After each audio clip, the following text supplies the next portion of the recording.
yesterday, I think 2 questions were there, so which we didn't take. First question is from Russell Prabhuji. So he asked this question on Facebook. So question is like, as one becomes older and is married to non-Krishna consciousness person, how is best approach with love and compassion to live and live next phase of devotee life, that is Vanaprastha? Yeah, Russell Prabhu is such a wonderful Vaishnava. He's from Minneapolis. I know him very well, and he has actually a very nice family as well, his wife and husband. But this question is actually very much relevant because not everyone may have fortune to have a devotee spouse while practicing Krishna consciousness. So I know Russell Prabhu has been so loving and kind to his family. He has been dealing with them with a Vaishnava compassion. And his family actually loves him very much, though they don't really have much inclination to practice Krishna consciousness, but they love him, and because of his gentlemanly behavior, not insisting or forcing Krishna consciousness on everyone. Yes, we have the family obligations, and at certain point of time it is expected from any civilized human being to retire. Srila Prabhupada would often say, especially about the politicians, all over the world you see politicians, they don't want to retire. They want to continue in the politics till the last moment of their life. They are kicked out by the death, or they're kicked out by the people in general. But that is not the civilized way of living. The civilized way of living is actually a person. I was hearing today only in the morning, the Vidura, his instructions to the Dhritarashtra, explaining that the person who is sober or dhira should leave home and die in a remote place where there is no family members surrounding him. That's a dignified way of dying. Dying surrounded by the family members weeping and crying on a person, and the person feels immense attachment to them, is actually not a very civilized way of dying. Unless the family members are devotees and they come together and chant Hare Krishna and remind a person of Krishna, that's an entirely different thing. But otherwise, if the family is not devotee, they're not devoted, the dignified way of dying for ordinary person is to die in a remote place, at least where there the person does not feel immense attachment, looking at the face of weeping and crying family members, because that kind of consciousness degrades the soul, degrades to the lower, status of life. So, for especially a Vaishnava, it is very much desirable that spend at least last few years of his life fully dedicated in the service of Krishna and Vaishnavas. So the best way to do that is, make sure that, the family members, especially the wife and, children, they are, settled in a way that financially there is not too much anxiety or strain when the person retires or leaves the family,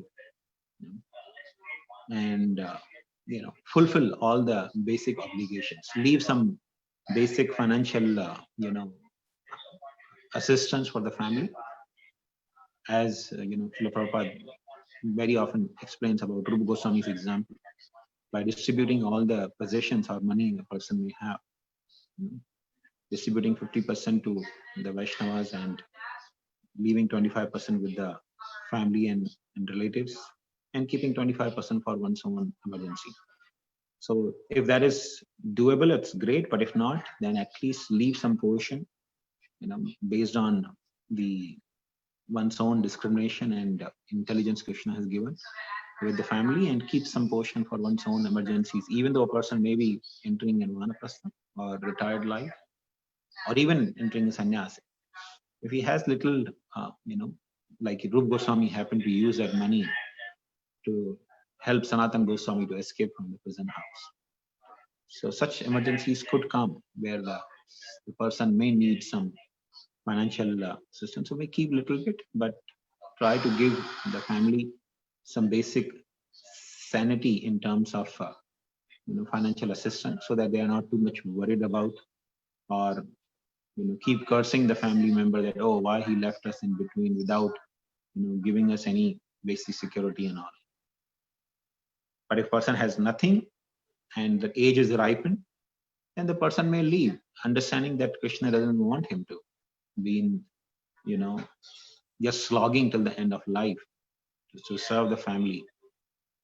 So if a person has desire to retire from family life, he may distribute all the possessions that he has in appropriate way, befitting the situation, and take shelter of some temple or some ashram, where he can improve or enhance one's Krishna consciousness in the association of other similar vanaprasthas or brahmacharis.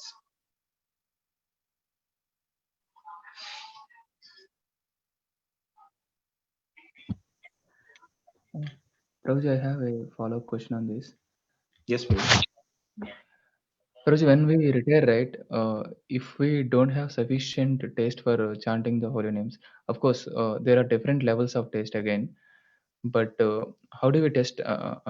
We are sufficiently having taste in holy names, and then we'll be well engaged after retirement. Because after retirement, we'll not have any work materially. But if we are not sufficiently, absorbed in the spiritual activities, then again we may do some prajalpa after retirement. So that may lead to some sinful activities also again. So how do we check this approach? I mean, we have seen that, also many times a person is either 50 or 60 again getting married. That is very common thing. It's nothing unknown. So yes, it is very much essential that at the young age, if the person has not practiced Krishna consciousness, it will be very difficult. Therefore, the Vanaprastha or sannyas life was specially recommended for Kshatriyas and Vaishyas and Brahmanas. It was never recommended for Shudras or Vaishyas. Because even though Vaishyas are also trained, but because they are too much absorbed in the money, and of course, the family life means an involvement with the opposite sex as well. Because their involvement with money and opposite sex is so deep, and they have inbuilt inclinations also to continue enjoying that. Therefore, it's not recommended for them to go to Vanaprastha or sannyas life. But Kshatriyas and Brahmanas, they were trained to have strict sense control. Especially Kshatriya, even before entering into household life, would, especially a Rajarishi, would actually go to forest and perform tapasya as well. A typical Kshatriya, Rajarishi, would, after going training through Gurukul and taking blessings of Guru, would also perform some austerities before entering into household life. So it is actually very crucial that a person develop some taste for hearing and chanting Krishna's glories. And how do we understand whether we have developed taste for hearing and chanting Krishna's glories? Now, the typical ways you can see now in for last few months, practically everybody has been sitting at home or working from home. So you have ample of time available. How you're utilizing this time. So when a person is about to retire, should take a careful analysis how I've been utilizing my days and nights in engaging more and more devotional service. Should take the careful inventory of one's consciousness. Whether a person is, even though the desire for the enjoyment may be there, but whether is able to resist and avoid the indulgence in especially sinful activities, especially indulgence in sex. If a person is able to avoid it towards a ripened age of 50, 60, then a person can consider of taking sannyas or vanaprastha life. Prabhupada said actually one should be at least able to avoid indulgence in sex. I remember when Brahmachari was telling when he had joined the ashram. So, Brahmachari ashram means you don't watch movies or anything. But he said, when he was joining the ashram, he thought, I'll not be able to watch movies. So the day he was joining, he went and watched one last movie, thinking that I'll not be able to watch movies after. So not like that kind of, pronunciation. That, okay, I'm going to be vanaprastha or sannyasi, then I won't be able to enjoy. So let me enjoy till last day. Not that kind of person is fit for taking vanaprastha or sannyas. And vanaprastha life, of course, still a person may have wife association, can take the wife around and go to different holy places, but especially sannyas. Sannyas, a person should strictly, not have such inclination. That let me enjoy the last moment, because that consciousness will carry on even in the sannyas ashram. And the very definition of sannyas is, Lord Krishna says, a person who gives up the mentality of enjoyment. A person who cannot give up the mentality of enjoyment is not really a sannyas. This change of dress is not sannyas. So a person should take a careful inventory whether a person is able to avoid indulgence, in sex, and especially for considerably long time, a person has been avoiding indulgence in sex. Then a person is fit to take sannyas. And of course, tragedy can happen any time. A person may be rigidly following the rules and regulation for a long time, but still sometime, unfortunate events come, even the life of a sannyasi. So ordinary people should not be critical to that, but a responsible person would be very careful and cautious before taking that move. Jay, thank you, Roger. It's very clear. Yeah. And actually, money is also money and sex, right? These two are very stumbling These are blocks. the two defining factors. Living entity, a typical living entity is shackled by these two things: the desire for money and sex. The two prominent things you see the whole world is revolving around. Yeah, especially for retirement, we have to save a lot of money, is what I heard. We have to be financially very strong before retiring. But when you keep earning the money, you may get attached to that. So one more problem. The whole idea of Grahastha ashram is, going to Vanaprastha life is, learning to be dependent on Krishna, not on the money or our reserves that we have collected. That's the whole idea. Vanaprastha life means not dependent on anything or anyone but Krishna. Because Vanaprastha, the very name Vanaprastha, means a person who goes to forest. In forest, you don't have money. You are dependent on Krishna's arrangement. Whenever the seasonal fruits or roots are available, you eat only that. So the spirit of Vanaprastha is more learning to be more dependent on Krishna. Jay, thank you, Roji. I agree. Thank you, Prabhuji. Pavani Bhakti Mataji, you can ask question. Hare Krishna Prabhu, please accept my respectful obeisances. Actually, Prabhu, this question was from my son yesterday. Is it okay if he can ask you directly? Yeah, please. Okay, he's with me. I will just put it on to him. Hare Krishna Prabhu, Dandavat Pranam. While reading Nectar of Devotion yesterday, a question arose. I'll just read the passage.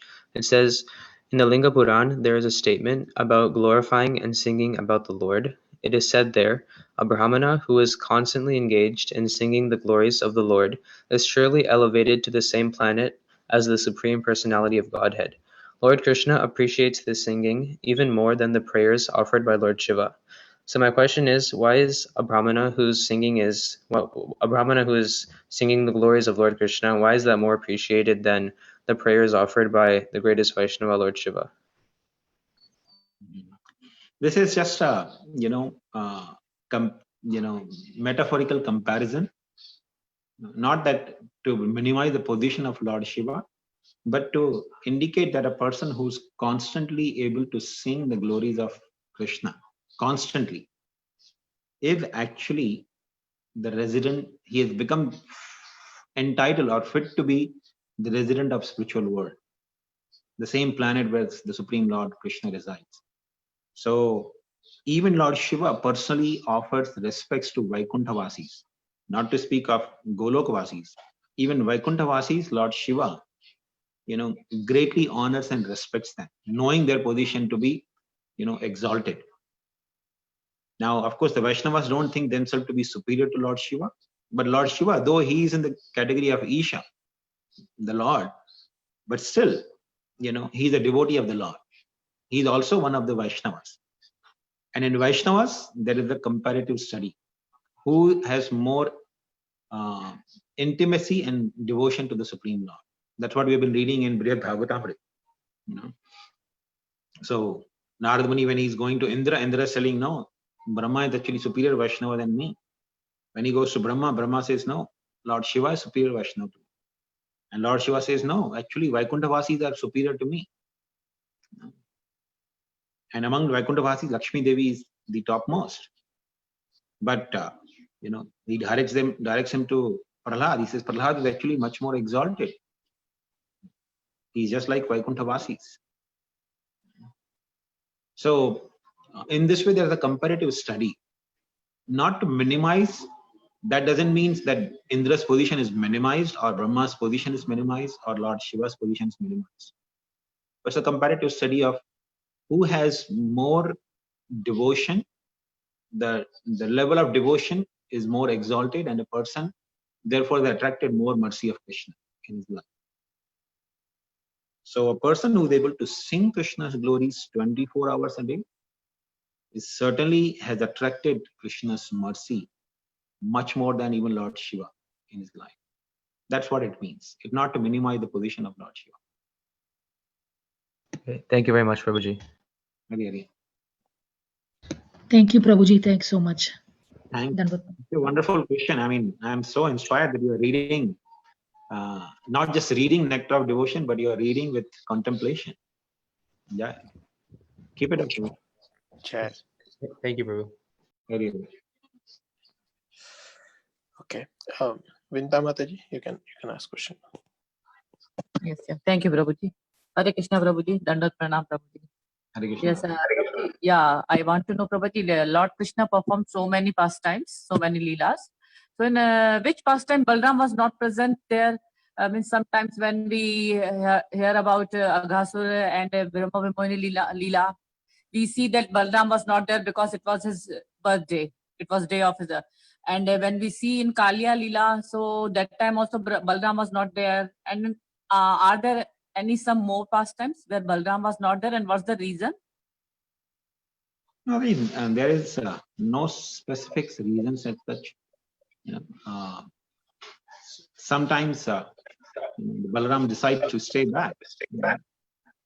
So, as you mentioned yourself, that it happened to be Balaram's birthday. So therefore, Balaram didn't come. So there's no specific reason other than that why Balaram didn't come. But especially when Krishna is having pastimes with the gopis, that time Balaram is not present because that becomes Rasabhas. Because Krishna, how can he be enjoying with his concerts in presence of his elder brother? And similarly, when Baladev, he's performing his Rasalila, Krishna is not present there.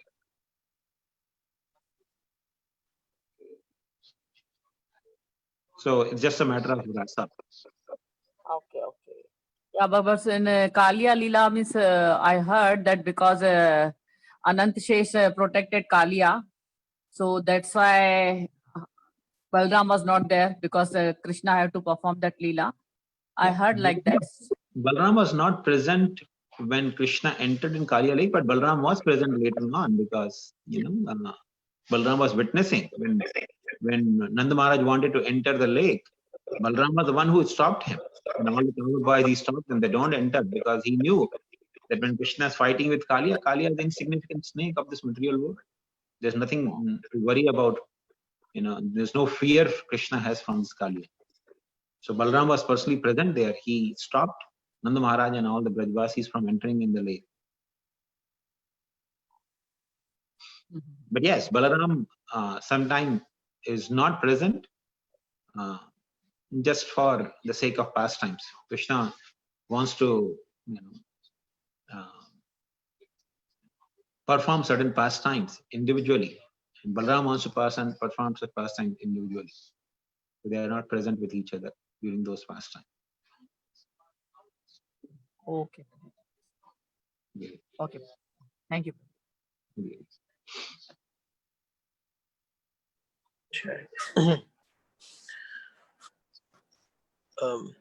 Anand Baldev Prabhuji, you can ask question. Hare Krishna, Prabhuji. Dharmat Pranam Lami.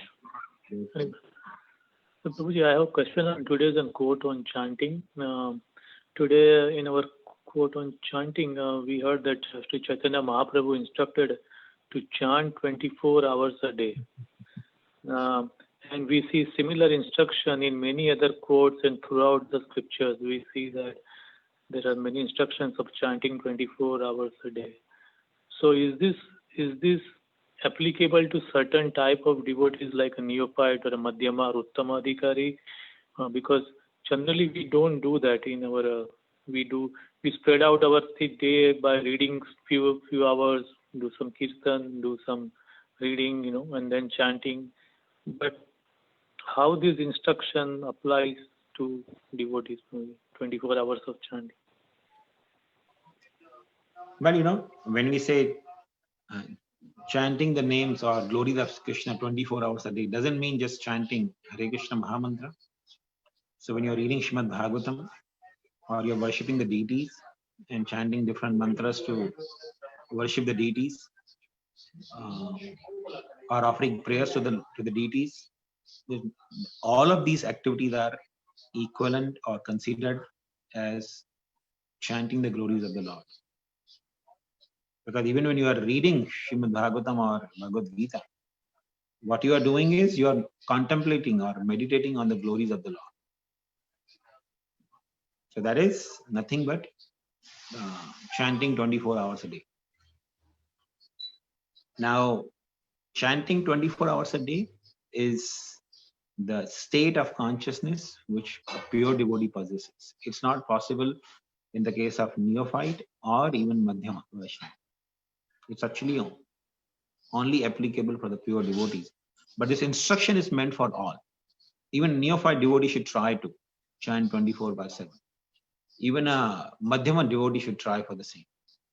But a Uttama or pure devotee of the Lord does 24 hours chant Krishna's glory. Even while sleeping, the devotee is actually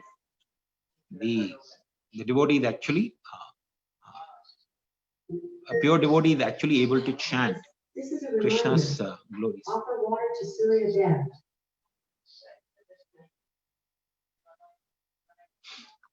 So, a pure devotee of the Lord is able to chant even while sleeping. A devotee is fully, immersed in remembrance of Krishna. How is it?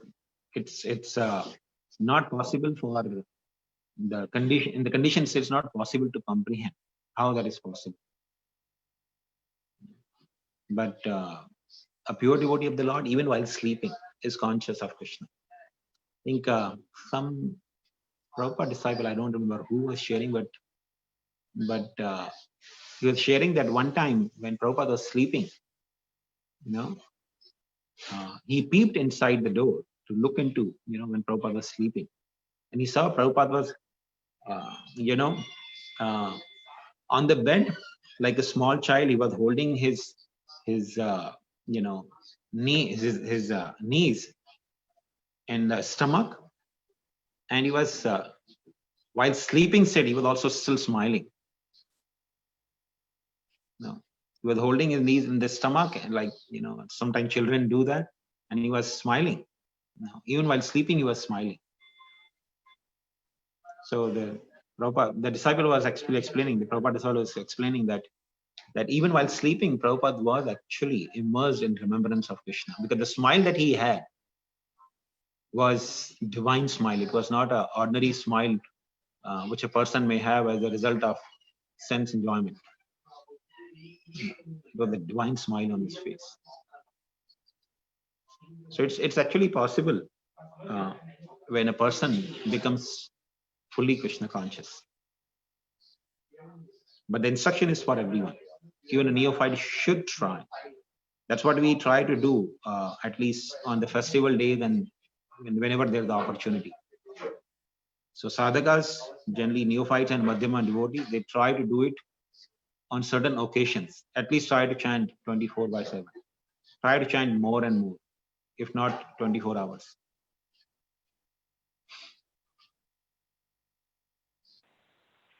Yeah, sure, Prabhuji. Thank you. So, Prabhuji, follow up to that, hearing and reading is also in chanting. It comes in chanting like that? Yes, that's what we discussed in the beginning. Hearing or reading Prabhupada's books, or even deity worship, they're all the category of chanting. Okay. Thank you. Yeah, Radhakund Mataji, you can ask question. Hare Krishna Prabhuji, Dhanyavat Pranam, Jai Srila Prabhupada. Prabhuji, actually, today's reading, it is mentioned that Kamsa's mother is cheated by Durmila, who came as a Ugrasena, and Kamsa was born. So, I haven't seen any mention of this in Krishna book or Bhagavatam. Can you please explain? Yeah, this is there in Harivamsh Purana. I think Kamsa was born from the union of the demon Durmila with the wife of Ugrasen Maharaj. So once the wife of Ugrasen Maharaj was on the roof of the palace, and she was very beautiful. And this demon, he happened to fly from the sky in this airplane, and he happened to see her. He got very much attracted to her. So he descended and came to her in the form of Ugrasen Maharaj and had union with her and discharged semen in her. The child was born as Kamsa. So Kamsa was strictly not really son of Ugrasen Maharaj, but he was son of the demon, Durmila. And therefore he had naturally demoniac tendencies. And Narad Muni actually revealed to him this truth. When Narad Muni came after Vasudev's first child was returned by Kamsa, Kamsa told Vasudev, you can take this child. I have no fear from him. Narad Muni came and revealed all the history to Kamsa that you are not actually Bhoja. You are not the son of Ugrasena. You are son of Durmila, the demon. And so you are actually belong to demoniac race. And these people, they are actually inimical towards you. They are naturally inimical towards you. So, and he told him that all the devas are actually appearing in the family of Bhoja and Andhaka dynasty. So, they are going to prepare to kill you. So, therefore, Kamsa had a fear that even if the children of Devaki, they are not going to be, all children are not going to be Vishnu. Any child could be Vishnu, but other children are also going to be demigods who are going to come to assist Krishna or Vishnu to kill me. So thinking like that, he became a determined enemy of the Rishni, Bhojas and Andhakas, all the dynasties, because he knew that in all these dynasties, the demigods are appearing. He became a determined enemy of all of them. So Kamsa, no, when did so when Narada came only, he came to know about his birth, right? So Yes. after that only he was keeping his father Ugrasena also in the jail. Yes. Yeah, Prabhu. Thank Now, you. somebody may have questioned that why Narada has to do this, right? Kamsa was not so mean to his father, or he was actually so kind to even the children of Devaki. He was specifically concerned about the 8th child. So the Vaishnava Acharyas explained, Narad Muni was very eager to see the descent of Krishna. And Krishna comes rushing when he sees his devotees are in trouble. So Narad Muni was eager to see, and he was eager that everyone else should see Krishna personally descend in this world. So he wanted even Vasudeva Devaki to see the presence of Krishna. And therefore he created, through his words, he actually inspired Kamsa to become more wicked and heinous. Not that Narad Muni induced him. We understand that everyone behaved according to their modes of material nature one has acquired from. As Krishna says in Bhagavad Gita, na kartrutam na karmani lokasya srijate prabhu. Swabhavastu pravartate. Everybody acts according to their swabhav. Nobody really induces anyone to act in a particular way. So even when Narad Muni is speaking to Kamsa all these secrets, it's not that Narad Muni is inducing or telling Kamsa to behave in certain way. Now see, Bhishma Dev, he knew very well that he's going to die at the hands of Arjun, right from even before the Arjun was born. Bhishma knew that he's going to die at the hands of Arjun. Dronacharya knew that he's going to die at the hands of Drishtadumna, the son of Drupad. And yet, when Drishtadumna came to his Gurukul, he didn't think like Kamsa, okay, let me kill this child because he's going to be my cause of my death. Let me poison him, kill him some way. No. So as a Brahmana, he gave training to him and he gave him blessings also. That may you fulfill the purpose of your life. He was born for the purpose of killing Drona. And Dronacharya himself is giving him blessings to kill him. So is it that just because somebody told Dronacharya, or Dronacharya got to know that Drishtadumna is going to kill him, therefore he ended up in misbehaving or trying to endeavor to kill Drishtadumna? No. Just because Bhishma knew that Arjun is going to kill him, did he try to ever had any thought also of killing Arjun? No. Bhishma always loved Arjun as his own grandchild. He never had any thought of killing Arjun. So it's actually a person's heinous, consciousness that makes a person misbehave in that way. So it was not actually Narad Muni who was responsible. It was Kamsa who was fully responsible for his misbehavior. Thank you so much, Prabhuji. Very, very nice explanation. Thank you so much. Hey, Prabhuji, I have a last question here. So can I ask Vijay Prabhu and Prabhuji? Last question. Nobody? I don't see any question, Mataji, so you can go ahead. Yeah, Prabhuji, actually, it's a very small question. Like Bhakti Siddhanta Saraswati, in the prayers, it is saying that Nityananda Prabhu is a spiritual master, and he had made a glorification before he glorifies Sri Chaitanya Mahaprabhu, right? So, but Bhakti Siddhanta Saraswati's spiritual master is actually Bhakti Vinod Thakur, right? And he's giving his praise to the just original spiritual master, like he's stating him as an original spiritual master, Nityananda Prabhu. Because in the glorification prayers, what we are reading in Chaitanya Bhagavata today, he was glorifying, he was saying that my spiritual master is Nityananda Prabhu, Lord Nityananda.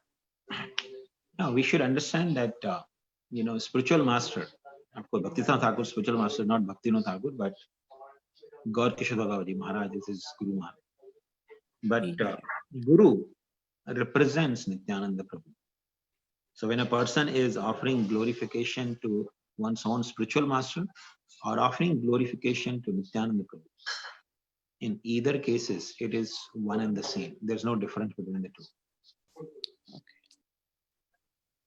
Okay, Prabhuji. The Guru in our life does represent Nityananda Prabhu. So whatever glorification we offer to Guru is actually meant for Nityananda Prabhu. Mhm.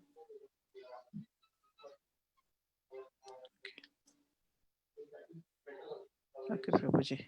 Thank you so much. Thank you. Where is that mentioned, Mataji? Because I didn't find all the things I found in reading is Vrindavan Das Thakur is offering obeisances to Nityananda Prabhu. Right now, Chaitanya Bhagavata, we are reading by Bhaktisiddhanta Saraswati Thakur, right, Prabhuji? This is all confusion. That is commentary, Mataji, but I think these verses were actually From we were reading from Vrindavan Das Thakur. So Vrindavan Das Thakur's Guru is Nityananda Prabhu, but even if somebody does offer prayers to Nityananda Prabhu, like, okay, there is nothing wrong in that, because Nityananda Prabhu is Adi Guru. So I'm a These little bit confused. prayers are by Vrindavan Das Thakur to his spiritual master Nityananda Prabhu. Because Nityananda Prabhu is the one who instructed him to compile this literature. Yeah, Prabhuji, I'm a little confused. See, whatever the verses we are reading from, this is Srila Vrindavan Das Thakur, but the commentary is the purports are written by Bhaktisiddhanta Saraswati Thakur Maharaj. Yes, purports are by Bhaktisiddhanta Thakur, but Bhaktisiddhanta Thakur is, not indicating Nityananda Prabhu as his guru. Yeah. This is actually on behalf of Vrindavan Das Thakur explaining. Yeah, Prabhu. Then, yeah, it makes sense. And also, what you have explained is also true, right? I mean, Nityananda Prabhu is the spiritual master Nityananda of Prabhu everybody. is actually the Jagat Guru. He is the original spiritual master for everyone. And whenever a person offers glorification to Guru, the Guru does not take that glorification as his own. He knows that this glorification is meant for Nityananda Prabhu. I am representing Nityananda Prabhu in the life of my disciple, but this glorification is actually meant for Nityananda Prabhu. So Yeah. every glory that we offer to Guru is actually the glorification of Nityananda Prabhu. Yeah, Prabhuji. Thank you, Prabhuji. But just little more clarification on what we are reading. Like, the verse and the translation, they are by Vrindavan Das Thakur only, right, Prabhuji? Only commentary is by Bhaktisiddhanta Saraswati. Yes. Right? So sometime in the commentary, you will find that the commentator is speaking as if the original author in the commentary. Even Vishwanath Thakur's commentary, you will find this very often. He will speak on the behalf of, in the commentary also, he'll speak on behalf of the person who is speaking in that verse.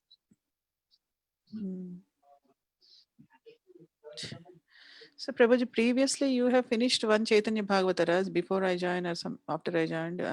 So that is whose commentary is that? That was just plain translation. There was no commentary on that matter. Oh, that is by only Srila, Vrindavan Das Thakur's only, right, Prabhuji? Just plain English translation of Chaitanya Bhagavatam. Okay, Prabhuji. Thank you, Prabhuji. Thank you so much. Yeah. Okay. I think. So, Prabhuji, it's already 8. There is one more question, Prabhuji, but I think it's already 8. So, We can take it tomorrow. Okay. So, Shesha Mataji will take that question tomorrow then. Sure, Prabhuji. Okay. Yeah. Vancha kalpatarubhyash